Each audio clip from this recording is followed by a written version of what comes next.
사람은 무엇을 바라보느냐에 따라 방향이 달라집니다. 어떤 사람은 눈앞의 문제만 바라보다가 마음이 무너집니다. 또 어떤 사람은 세상의 힘과 성공만 바라보다가 하나님보다 다른 것을 의지하게 됩니다. 같은 상황 속에서도 무엇을 바라보느냐에 따라 마음의 모습은 달라집니다.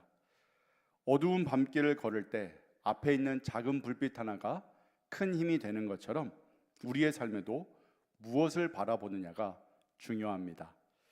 오늘 본문에서 이사야 선지자는 절망적인 현실 속에서 하나님께서 보여주시는 놀라운 미래의 모습을 바라봅니다. 이사야가 활동하던 시대의 유다는 겉으로는 안정되어 보였습니다. 나라에는 성전이 있었고 예배가 있었습니다. 하나님께 제사를 드리는 모습도 있었습니다. 그러나 그들의 마음은 하나님에게서 멀어져 있었습니다. 1장에서는 하나님께서 유다의 죄를 책망하셨습니다. 예루살렘은 하나님께서 선택하시고 사랑하신 도성이었지만 그 안에는 우상 숭배와 탐욕과 불의가 가득했습니다. 그런 현실 속에서 이사야는 심판의 말씀만 전하지 않습니다. 하나님께서 다시 회복하실 미래를 바라보게 합니다. 오늘 본문 2절의 말씀을 보시면 말일에 여호와 전에 산이 모든 산 꼭대기에 굳게 설 것이요 모든 작은 산 위에 뛰어나리니 만방이 그리로 모여들 것이라 그랬습니다. 이 말씀은 지금의 현실만 보면 상상하기 어려운 말씀입니다. 당장은 유다가 무너지고 있었지만 하나님께서는 이사야에게 무너진 현실 너머에 있는 하나님의 계획을 보여주었습니다. 오늘 말씀을 통해서 하나님께서 우리에게 주시는 세 가지 은혜를 함께 나누고자 합니다. 그 첫 번째는 하나님은 흔들리는 세상 속에서도 자신의 나라를 세우신다는 사실입니다. 이사야는 먼저 말일을 바라봅니다. 2절 말씀에 말일에 여호와의 전에 산이 모든 산 꼭대기에 굳게 설 것이오 그렇습니다. 여기서 말하는 말일은 단순히 세상의 마지막 시간만을 의미하진 않습니다. 하나님의 구원의 계획이 완성되는 때를 의미합니다. 당시 사람들의 눈에는 유다는 약해지고 있고 주변 아수르는 점점 강해지고 있었고 세상은 힘 있는 나라가 지배하는 것처럼 보였습니다. 강한 군대를 가진 나라, 많은 재물을 가진 나라, 높은 권력을 가진 나라가 결국 승리한다고 생각했습니다. 그러나 하나님께서는 전혀 다른 모습을 보여주십니다. 여호와의 전의 산이 모든 산 꼭대기에 굳게 설 것이라. 성경에서 산은 종종 권세와 나라를 상징합니다. 사람들은 높은 산처럼 보이는 세상의 힘을 의지하지만 하나님께서는 하나님의 성전이 가장 높아질 것을 말씀하십니다. 이것은 하나님의 나라가 결국 모든 나라 위에 세워질 것이라는 약속입니다. 세상의 권력은 올라갔다가 내려갔다 합니다. 역사 속에 수많은 나라들이 영원할 것처럼 보였지만 결국은 사라졌습니다. 그러나 하나님의 나라는 흔들리지 않습니다. 할렐루야. 사람이 세상을 바라보면 불안할 수밖에 없습니다. 내 삶의 문제를 보면 앞이 보이지 않을 때가 있습니다. 그러나 하나님은 우리에게 말씀하십니다. 너는 흔들리는 것을 바라보지 말고 흔들리지 않는 나를 바라보라. 믿음은 문제가 없는 삶이 아닙니다. 믿음은 문제 속에서도 하나님이 여전히 다스리고 계심을 믿는 것입니다. 이사야는 무너져가는 현실 속에서도 하나님의 나라를 바라보았습니다. 오늘 우리도 눈앞의 현실보다 더 크신 하나님을 바라보는 믿음의 사람이 되어야 합니다. 두 번째로 하나님은 말씀으로 우리를 바른 길로 인도하십니다. 이사야는 하나님의 나라가 세워질 미래의 모습을 바라본 후에 그 나라의 백성이 어떤 모습으로 살아가는지를 보여줍니다. 오늘 3절의 말씀입니다. 많은 백성이 가며 이르기를 오라 우리가 여호와의 산에 오르며 야곱의 하나님의 전에 이르자. 그가 그의 길을 우리에게 가르치실 것이라. 우리가 그 길로 행하리라 하리니 이는 율법이 시온에서 나올 것이요 여호와의 말씀이 예루살렘으로부터 나올 것임이라 그랬습니다. 여기서 놀라운 것은 사람들이 하나님께 나아오는 목적입니다.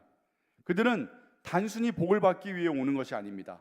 문제를 해결하기 위해 잠시 하나님을 찾는 것도 아닙니다. 하나님의 뜻을 배우고 하나님의 길을 따라가기 위해 나옵니다. 세상은 끊임없이 우리에게 길을 제시합니다. 어떻게 해야 성공하는지, 어떻게 해야 인정받는지, 어떻게 해야 더 많이 가질 수 있는지 말합니다. 그러나 세상이 알려주는 길이 언제나 옳은 길은 아닙니다. 때로는 사람을 높이는 길처럼 보이지만 하나님에게서 멀어지는 길일 수 있습니다. 때로는 편한 길처럼 보이지만 영혼을 메마르게 하는 길일 수도 있습니다. 그래서 하나님께서는 우리에게 말씀을 주셨습니다. 하나님의 말씀은 단순한 정보가 아닙니다. 시편 119편 105절 말씀처럼 주의 말씀은 내 발의 등이요 내 길의 빛이니이다. 우리의 인생이 어디로 가야 하는지를 알려주는 길인 것입니다. 어두운 밤길을 걸을 때 등불이 없으면 어디로 가야 할지 알 수 없습니다. 그러나 작은 빛이라도 있으면 한 걸음씩 한 걸음씩 걸어갈 수 있습니다. 하나님의 말씀도 그렇습니다. 우리 앞에 모든 것을 한 번에 보여주는 것은 아닐 수 있습니다. 그러나 오늘 걸어가야 할 길을 우리에게 하나님은 보여주십니다. 유다 백성이 무너진 이유는 하나님의 말씀이 없었기 때문이 아닙니다. 말씀을 몰라서가 아니라 말씀보다 다른 것을 따랐기 때문입니다. 하나님께서 원하시는 것은 단순히 말씀을 듣는 사람이 아닙니다.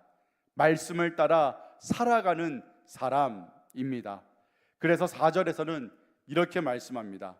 그가 열방 사이에 판단하시며 많은 백성을 판결하시리니 무리가 그들의 칼을 쳐서 보습을 만들고 그들의 창을 쳐서 낫을 만들 것이며 이 나라와 저 나라가 다시는 칼을 들고 서로 치지 아니하며 다시는 전쟁을 연습하지 아니하리라. 하나님의 말씀이 다스리는 곳에는 변화가 일어납니다. 칼이 보습이 됩니다. 전쟁의 도구가 농사의 도구로 바뀝니다. 죽이는 도구가 살리는 도구가 됩니다. 왜 그렇습니까?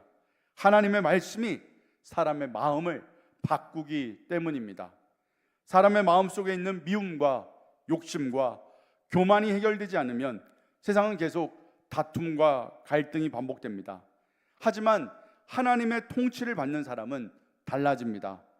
내 생각보다 하나님의 뜻을 먼저 생각하고 내 유익보다 사랑을 선택하며 내 감정보다는 말씀에 순종하게 됩니다.